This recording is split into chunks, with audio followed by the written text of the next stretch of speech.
Saheem, thank you for joining me today. My And pleasure. congratulations. You are booked and busy.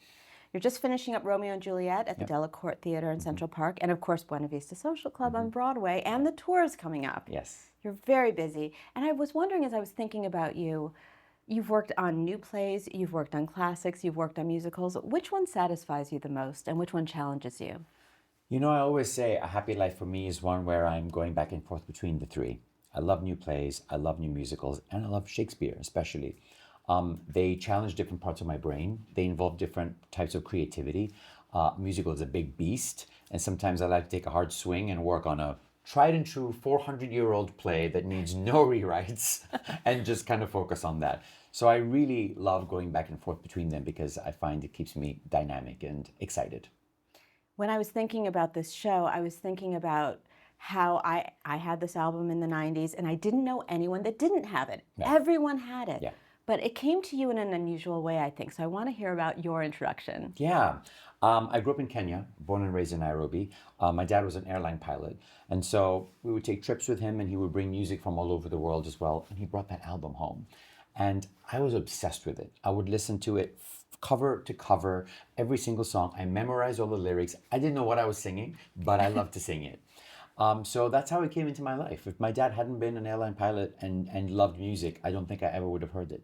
What I love about this show is that the music, the choreography, and the dance and the storytelling are seamless. And I was wondering how you conceived of that and how you directed that so that it would be in balance like that. Yeah. Well, the secret to that is having an incredible team.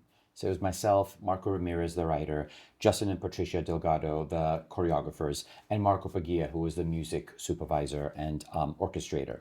So we were locked at the hip, and every decision that we made together. We discussed, we collaborated, so that every aspect was being considered for every moment.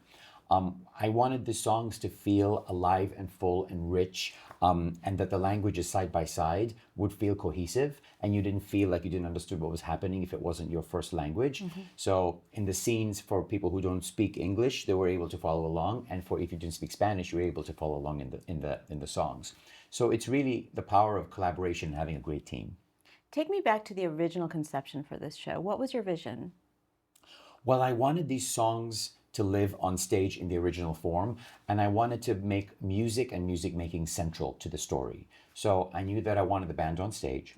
I knew that I wanted them to be at the center, not on the sides, not underneath, but like to really feel integrated to the story.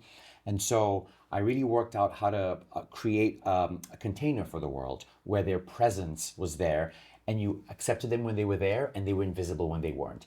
And an audience will do that. An audience will go along for the ride if you just teach them what the rules are. And here we taught them the musicians are there, they're present. Sometimes they're at the center, sometimes they're not, and the audience goes along with it. I also, part of my vision was to make sure that the musicians were integrated in a way that the actors are. So we had the musicians in rehearsal from week 3 and week 4. So they rehearsed the scenes because they had blocking, you know, they had movement, and they needed to, this could not be a traditional Broadway process where the musicians join in the Sitzprobe in the Right, theater. they're not rehearsing in another room. No, they're rehearsing with us. So that was something that I put on the table, and Oren Wolf, our producer, said, okay, let's figure it out. It's interesting that you brought that up because I was thinking about casting, and you're about to launch the tour in the fall. Yeah. And so you're not just casting actors, you're casting musicians as well, and I was wondering what that process is like. Well, and this was also something that occurred to me early on, that we needed to be very intentional about who we were casting in what roles, because we needed actors who don't sing. We needed some performers who were primarily singers who had never acted before. We needed dancers who were there to dance and not have to sing or act. And so we created this beautiful tapestry, this Venn diagram of performers who were dynamite in one aspect and who were not as seasoned in another. And so together we created this whole that was composed of people who were talented in one thing, and not everyone had to be a triple threat, because it's impossible to create a company, especially with a show like this, that's so specific and so nuanced. So it took us years to cast the show. We had the Atlantic production where we cast and then after that we replaced about half of the cast when we got to Broadway, because at every moment we were interrogating our choices and making sure we had the best performers for the roles. So as you're looking at the tour, what is the audition process like? It's been pretty much the same. We started last year, and again, we're trying to find the folks who are going to carry this music, this culture, this performing that is its own particular thing. And we want to create a company that is as powerful and beautiful as the Broadway company. This is your first Broadway musical, is that right? It is, yes. Was there something that you learned from this process that you didn't know before? That's a great question. I learned that it's important to advocate for the art, that it is in my purview, along with my fellow collaborators, to say, this is important for the story, this is important for the music, this is important for the culture. And as long as you can articulate that, everyone will come along with you. But it's no one else's responsibility to do that but your own. And this process really confirmed that for me.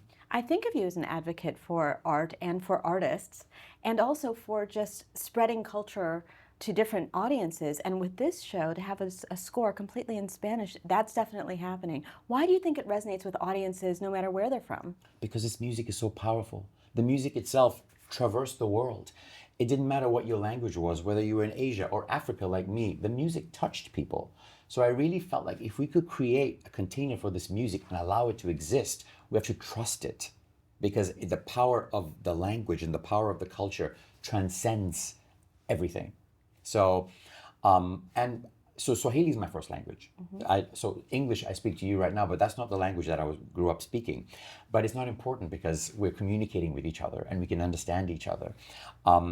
I came to this country as someone who was an immigrant, who did not have roots here.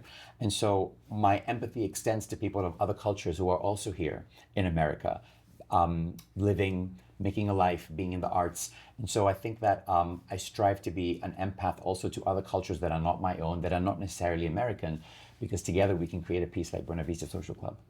This conversation is part of our Summer Blockbuster series. Why is Buena Vista Social Club the perfect summer show for someone to come see? Because it's life-affirming, it's joyous, it's part theater, part concert. You hear great music and you see the musicianship. What those musicians do on stage, that's why they won a Tony. They won a Tony because they're excellent. The first Tony ever awarded to musicians came to Buena Vista Social Club. So it's the perfect summer show because you will leave feeling great. And what are you most excited for audiences around the country to discover about this show? Yeah, that exact same thing. If there's any corner of this country that this album hasn't touched, we're going to touch it. And they're going to feel great because this music deserves to be heard. Well, thank you for joining me. It's wonderful to talk to you. Of course, my pleasure.